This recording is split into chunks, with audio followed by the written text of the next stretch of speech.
Sherry's ബേക്കിലേക്ക് വീണ്ടും സ്വാഗതം. ഇന്ന് നമ്മൾ ഉണ്ടാക്കാൻ പോകുന്നത് ചിക്കൻ ബിരിയാണിയാണ്. വളരെ കുറച്ച് മാത്രം നെയ്യ് ഉപയോഗിച്ച് ചെയ്ത ബിരിയാണിയാണ്. എങ്ങനെയാണെന്ന് നോക്കാം. അതിന് വേണ്ടത് 8 പച്ചമുളക്, അതുപോലെ ഒരു വലിയ പീസ് ഇഞ്ചി, ഒരു കുടം വെളുത്തുള്ളി, ഇതെല്ലാം ചതച്ചെടുക്കണം. പിന്നെ വേണ്ടത് ഇതിന് വേണ്ട മസാലപ്പൊടികളാണ്. അതിനുവേണ്ടി ഉപ്പ്, ഒരു വലിയ സ്പൂൺ മുളക് പൊടി, ഒരു വലിയ സ്പൂൺ മല്ലിപ്പൊടി, 1/2 ടീസ്പൂൺ മഞ്ഞൾപ്പൊടി, കുരുമുളക് പൊടി ഒരു വലിയ സ്പൂൺ, അതുപോലെ ജീരകം പൊടിച്ചത്, ഗരം മസാല അത് രണ്ടും 1 സ്പൂൺ വീതം വേണം. 4 സവാള അരിഞ്ഞത്, 3 തക്കാളി അരിഞ്ഞത്. ഞാൻ 1 കിലോ ചിക്കനാണ് ഉണ്ടാക്കാൻ പോകുന്നത്. അതുകൊണ്ട് 1 കിലോ റൈസാണ് എടുത്തിട്ടുള്ളത്. ബിരിയാണി അരി ഇതുപോലെ അരമണിക്കൂർ കുതിർത്തി വെക്കണം.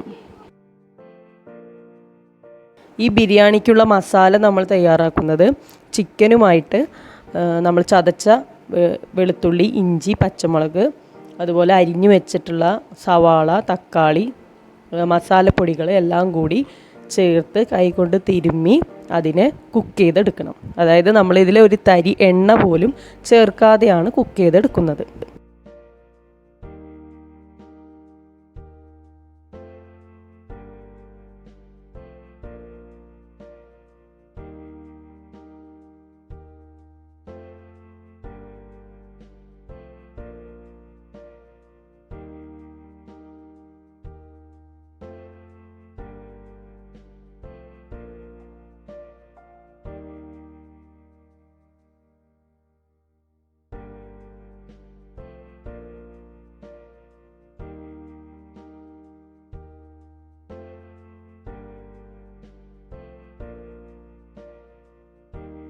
ചിക്കൻ നന്നായി വെന്ത് കഴിയുമ്പോൾ അതിലേക്ക് 2 ചെറുനാരങ്ങയുടെ നീരും അതുപോലെ മല്ലിയിലയും പുതിനയിലയും ചേർക്കണം.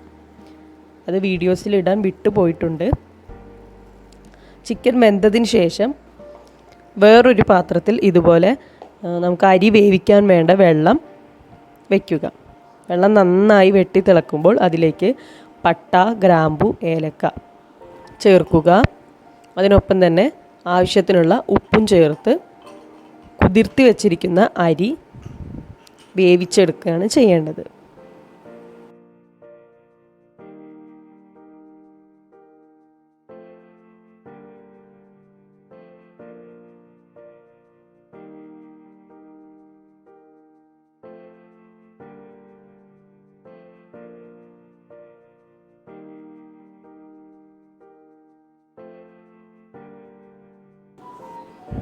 ചോറ് വേവുന്നതിനനുസരിച്ച് ഇടയ്ക്കിടയ്ക്ക് ഇളക്കി കൊടുത്ത് മൂടി വെച്ച് വേവിക്കണം. നന്നായി വെന്ത് പോവരുത്. ഒരു 1/4 ഭാഗം മാത്രം ചോറ് വെന്താൽ മതിയാവും. അതിന് മുകളിലേക്ക് നമ്മൾ നേരത്തെ ഉണ്ടാക്കി വെച്ചിരിക്കുന്ന ചിക്കൻ മിക്സ് ചേർത്ത് ദമ്മിടുകയാണ് ചെയ്യുന്നത്.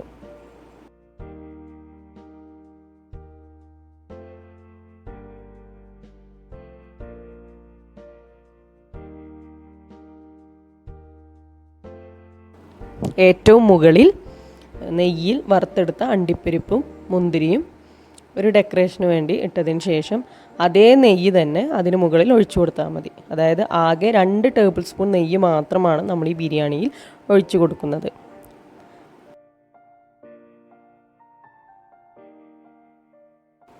ഇതുപോലെ അലുമിനിയം ഫോയിൽ കൊണ്ട് കവർ ചെയ്ത് ദമ്മ് ചെയ്യുക. അപ്പോൾ നമുക്ക് തീരെ സ്റ്റീമൊന്നും പുറത്ത് പോവാതെ ശരിക്കും വെന്ത് കിട്ടും.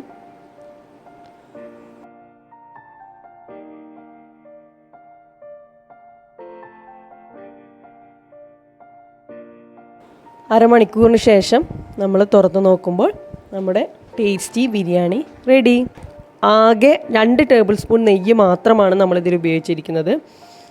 നെയ്യ് അധികം ഇഷ്ടമില്ലാത്തവർക്കും അതുപോലെ നെയ്യും എണ്ണ ഒക്കെ കൂടുതൽ കഴിക്കാൻ പേടിയുള്ളവർക്കൊക്കെ ഇതുപോലെ ബിരിയാണി വെച്ച് കഴിക്കാവുന്നതാണ്. സ്വാദിഷ്ടമായ ബിരിയാണി റെഡിയായി. നിങ്ങളെല്ലാവരും ട്രൈ ചെയ്ത് നോക്കണേ. ബായ്.